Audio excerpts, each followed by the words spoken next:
ጤና ይስጥልን አድማጮች፣ ይህ አዋዜ ልዩ ላልሰማችሁ ነው። ከመረጃዎቹ ጋር አብርሃም መኳንንት ነኝ። በምስራቃዊ ሊባኖስ በደረሰ የእስራኤል ጥቃት ቢያንስ 16 ሰዎች መገደላቸውን ሊባኖስ አስታወቀች። ባህሬን ጥቃቶቹ ከተጀመሩ አንስቶ 86 ሚሳኤሎችንና 148 ድሮኖችን ማውደሟን ይፋ አድርጋለች። ኢራን ካሁን በኋላ አስቀድመው ካላጠቁ በስተቀር ጎረቤቶቿ ላይ ጥቃት እንደማትፈጽም በይፋ ተናግራለች። የኳታር መከላከያ ሚኒስቴር የሀገሪቱ ጦር ኃይሎች በኳታር ላይ ያነጣጠረ የሚሳኤል ጥቃትን በአየር ላይ ማክሸፋቸውን አስታወቀ። ሁሉንም ጉዳዮች በዝርዝር እናስደምጣችኋለን። አብራችሁን ቆዩ። በአጭር ጊዜ ውስጥ ብዙ ቤቶችን በማስረከብ ብዙዎችን የቤት ባለቤት ያደርገው ቴምር ሪል ስቴት በአዋሬ ሳር ቤት ፒያሳ ጋርመንት ላይ አሁን ደግሞ እነሆ በጉጉት ሲጠበቅ የነበረው በዲፕሎማት መንደር አፍሪካ ህብረት ፊት ለፊት በመሃል ቦልጋሪያ ኮምፓውንድ አፓርትመንት ለሽያጭ አቅርበንልዎታል። ከባለ 1 እስከ ባለ 3 መኝታ እንዲሁም የንግድ ሱቆችን በተመጣጣኝ ዋጋ ከ15 እስከ 35% የሚደርስ ታላቅ ቅናሽ አዘጋጅተንላቸዋል። እነዚህ ቤቶች ሲገዙ የሚያገኙት ጥቅም ደህንነቱ የጠበቀ የመኖሪያ ስፍራ፣ ገዝቶ ቢያከራዩት ከፍተኛ የዶላር ክራይ የሚያገኙበት፣ በአቅራቢያው ሆስፒታል፣ ትምህርት ቤቶች፣ የእምነት ተቋማት፣ የንግድ ሱቆችና መዝናኛ ቦታዎች ይገኙበታል። ለበለጠ መረጃ ከስር ባለው ስልክ ይደውሉልን። ቴምር ፕሮፐርቲስ እኛ ጋር ማስረከብ ከግዴታ በላይ ክብራችንና ኩራታችን ነው። ቴምር ፕሮፐርቲስ ይደውሉልን። በምስራቃዊ ሊባኖስ በደረሰ የእስራኤል ጥቃት ቢያንስ 16 ሰዎች መገደላቸውን ሊባኖስ ይፋ አድርጋለች። በምስራቃዊ ሊባኖስ ነቢቼት በተባለች ከተማ ላይ እስራኤል ሌሊቱን በፈጸመችው የአየር ድብደባ ቢያንስ 16 ሰዎች መገደላቸውን የሊባኖስ ጤና ጥበቃ ሚኒስቴር ዛሬ ቅዳሜ ይፋ አድርጓል። ይህም በዚህ ሳምንት ጦርነቱ ዳግም ከተቀሰቀሰ በኋላ ከተፈጸሙት ገዳይ የአየር ድብደባዎች አንዱ ሆኖ ተመዝግቧል የተባለው ሚኒስቴሩ አክሎ እንደገለጸው የሟቾች ቁጥር ከዚህም በላይ ሊጨምር እንደሚችልና 35 ሰዎች ደግሞ መቁሰላቸውን ገልጿል። ሰኞ ዕለት ሄዝቦላ ወደ እስራኤል የሚሳኤልና የድሮን ጥቃት መሰንዘሩን ተከትሎ እስራኤል በወሰደችው ከፍተኛ የአየር ድብደባ እስካሁን በሊባኖስ ውስጥ ከ200 በላይ ሰዎች ተገድለዋል። ባህሬን ጥቃቶቹ ከተጀመሩ አንስቶ 86 ሚሳኤሎች እና 148 ድሮኖችን ማውደሟን አስታወቀች። ከባህሬን ወታደራዊ እዝ የተገኘው የቅርብ ጊዜ መረጃ እንደሚያመላክተው የባህሬን መከላከያ ሰራዊት ጠቅላይ እዝ ባወጣው መግለጫ በሀገሪቱ ላይ ጥቃት ከተሰነዘረበት ጊዜ ጀምሮ የአየር መከላከያ ስርዓቶቹ 86 ሚሳኤሎችንና 148 ድሮኖችን ማውደማቸውን ገልጿል። ኢራን ካሁን በኋላ አስቀድመው ካላጠቁ በስተቀር ጎረቤቶቿ ላይ ጥቃት እንደማትፈጽም አስታወቀች። የኢራኑ ፕሬዝዳንት መሱድ ፔዜሽኪያን በሀገሪቱ ብሔራዊ ቴሌቪዥን ባስተላለፉት መልእክት ጥቃት የተፈጸመባቸውን ጎረቤት ሀገራት ይቅርታ ጠይቀዋል። ጥቃት የደረሰባቸውን ሀገራት ይቅርታ መጠየቅን አስፈላጊ ሆኖ አግኝቻለሁ ሲሉ ፕሬዝዳንቱ ተናግረዋል። ጎረቤት ሀገራትን የመውረር ሀሳብ የለንም ያሉት ፕሬዝዳንቱ ሰላምና መረጋጋትን ለማስፈን ሲባል ቀጠናዊ ትብብር እንዲኖር ጠይቀዋል። ፕሬዝዳንት መሱድ ፔዜሽኪያን አክለውም የአገሪቱ አመራር ጎረቤቶች ላይ የሚፈጸመውን ጥቃት በተመለከተ ውሳኔ ማሳለፉን ተናግሯል። የአገሪቱ ጦር ኃይሎች ካሁን በኋላ ቀድመው ካላጠቁ በስተቀር ጎረቤት አገራት ላይ ጥቃት እንዳይፈጽሙ እንድታዘዙ ማስታውቋል። ካሁን ጀምሮ እነዚህ አገራት ካልተጠቃን በስተቀር ጎረቤት አገራትን ማጥቃት ወይም ሚሳኤል መተኮስ የለባቸውም። ይህንን በዲፕሎማሲ መፍታት አለብን ብዬ አስባለሁ ብለዋል። ፕሬዝዳንቱ አክለው ጥቃቶቹ የተፈጸሙት በወታደራዊ አመራሮች መካከል በተፈጠረ የመረጃ ልውውጥ ስህተት ምክንያት እንደሆነም ገልጸዋል። ይሁን እንጂ ይህ የፕሬዝዳንቱ ንግግር የተላለፈው ኢራን ዛሬ ጠዋት ላይ በባህሬን፣ ሳውዲ አረቢያና የተባበሩት አረብ ኤሚሬቶች ላይ ተደጋጋሚ ጥቃት ከፈጸመች በኋላ እንደሆነ የዜና ወኪሉ አሶሺየትድ ፕሬስ ዘግቧል። በተጨማሪም የኢራኑ ፕሬዝዳንት ይህንን አጋጣሚ በመጠቀም በኢራን ላይ ጥቃት ለመፈጸም እያሰቡ ያሉ አካላት የኢምፔሪያሊዝም አሻንጉሊት እንዳይሆኑ ሲሉ ተናግሯል። እስራኤልና አሜሪካን መደገፍ የክብርና የነጻነት መንገድ አይደለም ሲሉም ተደምጧል። ሚሳኤሎችን የጫነ የአሜሪካ የጦር አውሮፕላን ዩናይትድ ኪንግደም መድረሱ ተሰማም። 24 ሚሳኤሎችን የጫነ ግዙፍ የአሜሪካ የጦር አውሮፕላን ዩናይትድ ኪንግደም ደርሷል።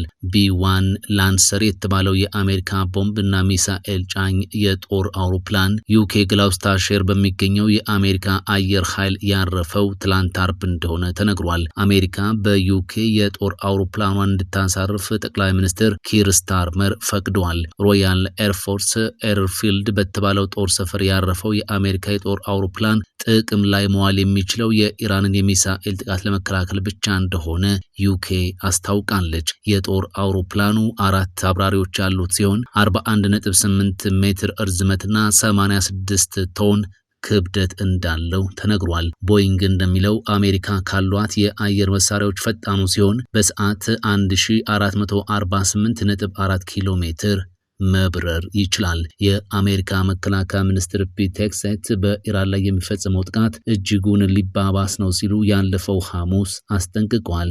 ተጨማሪ ተዋጊ ጀቶች ይሰማራሉ፣ የመከላከል ስራውንም ያጠናክራሉ ብለዋል። ጥቃት የሚፈጽሙበት ፍጥነትና ጊዜም ይጨምራል ብለዋል መከላከያ ሚኒስትሩ።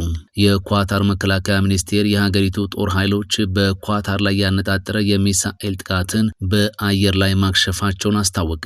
ይሁን እንጂ ሚኒስቴሩ በጥቃቱ ውስጥ ስንት ሚሳኤሎች እንደነበሩ አሊያም የጥቃቱ ዋና ኢላማ ምን እንደነበር የሰጠው ዝርዝር ማብራሪያ የለም። ከኳታር ዶሃ እንደተሰራጨው ሪፖርት ከሆነም የኢራኑ ፕሬዝዳንት ማሱድ ፔዜሽኪያን ሀገራቸው በጎረቤት ሀገራት ላይ ላደረሰችው ጥቃት ይቅርታ መጠየቃቸው እና የአረብ ጎረቤቶቿን ግዛት የማጥቃት ዓላማ እንደሌላት ከገለጹ ከጥቂት ደቂቃዎች በኋላ በዶሃ ሰማይ ላይ ሌላ ፍንዳታ ተሰምቷል። ፕሬዝዳንቱ ከጎረቤት ሀገራት ጥቃት እስካልተሰነዘረባቸው ድረስ ወደ እነዚህ ሀገራት ሚሳኤሎችን ላለመተኮስ ማጽደቃቸውን በተናገሩበት ቅጽበት ውስጥ በዶሃ የጸጥታ አደጋ ማስጠንቀቂያ ደውል ማቃጨሉ ተዘግቧል። በወቅቱ የተሰማው ድምፅ የተተኮሰን ሚሳኤል በአየር ላይ የማክሸፍ ሂደት የተፈጠረው ፍንዳታ ሊሆን እንደሚችል ተገምቷል። በመሬት ላይ ባሉ ተኳሽ ኃይሎችና በኢራን መንግስት የውሳኔ አሰጣጥ መካከል የመረጃ ልውውጥ መዘግየት መኖሩ አለመኖሩ እስካሁን ግልጽ ባይሆንም ከፕሬዝዳንቱ የይቅርታ መግለጫ